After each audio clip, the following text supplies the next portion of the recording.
Well, that's my tent set up. That's a Coleman Max backpacking tent.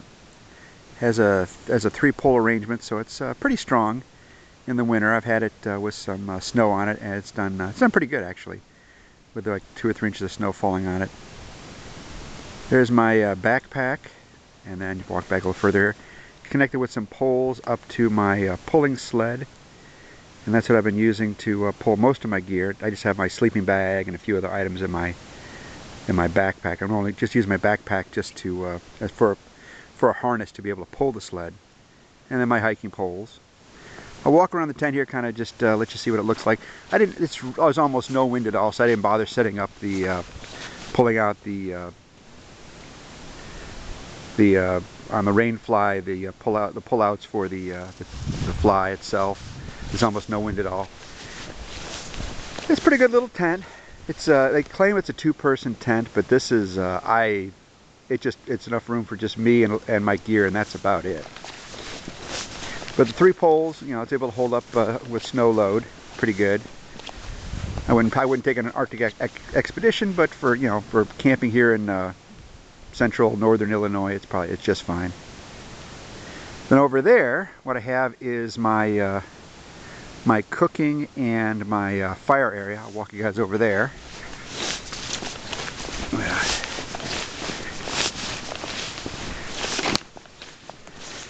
And I just set up these 2 tarps to be able to kind of give me a little bit of a wind break, though there's not much wind.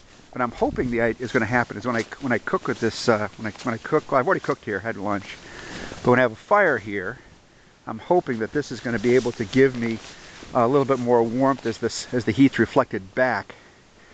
Took my camping chair out. I got tired of sitting on the little pads in the snow. It just wasn't working for me.